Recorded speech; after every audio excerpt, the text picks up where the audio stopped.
Sir ஒண்ணும் sir இந்த அண்ணா university சம்பந்தமா ஏதோ குழு எதுவும் அமைச்சிருக்குமா? குழு இல்ல சார், தவறான தகவல் விசாரணை நடந்துகிட்டு இருக்கு சார். குழு எப்படி போடுவாங்க? இது ஒரு ஸ்டூடெண்ட் வாக்கிங் போயிட்டு போறாங்க சார். Okay sir. அவங்கள்ட்ட பின்தொடர்ந்து போற யாரு சிலர் வந்து தீவிர தகாத சக்தியில் அவங்கள மூவ் பண்ற மாதிரி யூடிசி மாதிரி கிரியேட் பண்ணிக்கிறாங்க. நடக்குது.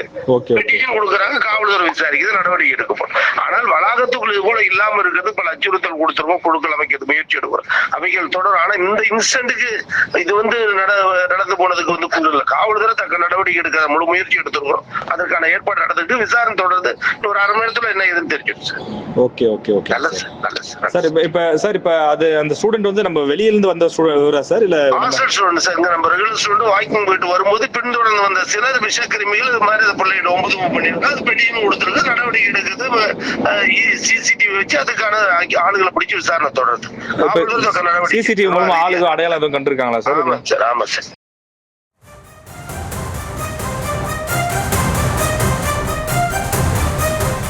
அண்ணா பல்கலைக்கழகத்தில் மாணவியிடம் பாலியல் வன்புணர்வு செய்யப்பட்ட விவகாரம் தொடர்பாக அமைச்சர் விளக்கம் ஒன்றை அளித்திருக்கிறார். எம்முடைய நியூஸ் தமிழ் செய்தியாளர் ராஜேஷிற்கு அவர் பிரத்யேகமாக அளித்த அந்த விளக்கத்தினை கேட்டும் இது குறித்த விரிவான விவரங்களுக்காக இணைகிறார் செய்தியாளர் ராஜேஷ். அமைச்சரிடம் நாம கேட்டதற்கு அவர் தரப்பிலிருந்து என்ன விளக்கம் அளிக்கப்பட்டிருக்கிறது, தற்பொழுது என்னென்ன நடவடிக்கைகள் மேற்கொள்ளப்பட்டிருக்கிறது, விரிவான விவரங்களை வழங்கலாம்.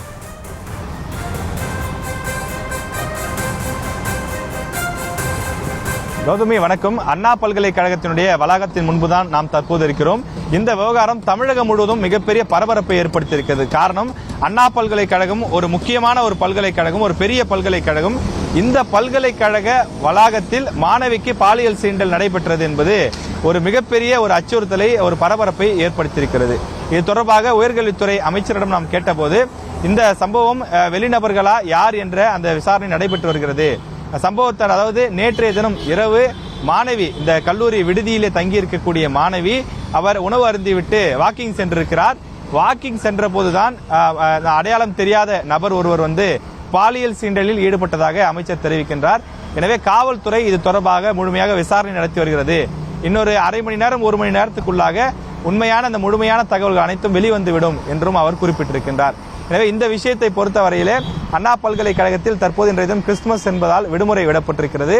காவல்துறையினர் மட்டும் ஒரு 15-20 பேர் உள்ளே இருக்கிறார்கள். அவர்கள் பல்வேறு மாணவர்கள், அங்கு பணியாற்றிருக்கக்கூடிய செக்யூரிட்டிஸ், மற்ற ஆபீசர்ஸ் போன்றோரிடம் அவர்கள் விசாரணை நடத்தி வருகிறார்கள். இந்த பகுதி வழியாக, அதாவது அண்ணா பல்கலைக்கழகத்தில் 2 நுழைவாயில்கள் இருக்கிறது.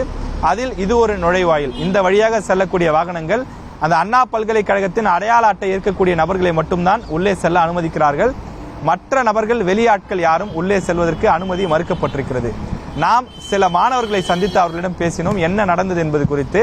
இங்க இருக்கக்கூடிய ஹாஸ்டல் மாணவர்களுக்கு கட்டுப்பாடு விதிக்கப்பட்டிருக்கிறது. அதாவது வழக்கமா என்ன இருக்கும் அப்படின்னா, ஹாஸ்டல்ல நைட்டு போய் உணவு சாப்பிடுவாங்க.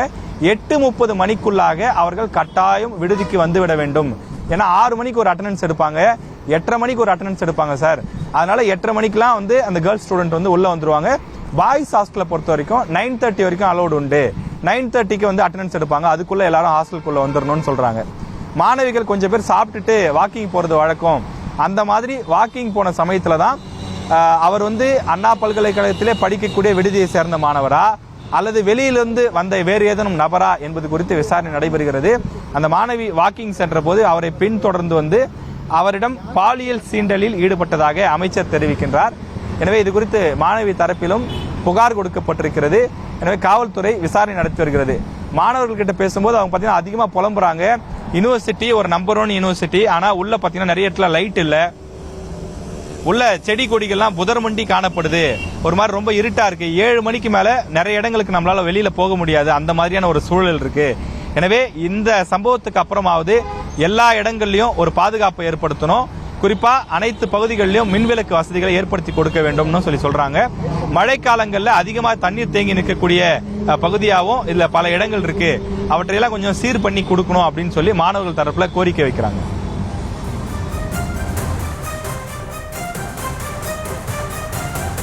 அண்ணா பல்கலைக்கழகத்தில் பாலியல் சீண்டல் நிகழ்ந்தது தொடர்பாக அமைச்சர் தரப்பு விளக்கத்தையும் அங்கு இருக்கக்கூடிய மாணவர்கள் என்ன சொல்கிறார்கள் என்பது தொடர்பான கள தகவல்களையும் வழங்கியதற்கு நன்றி ராஜேஷ்.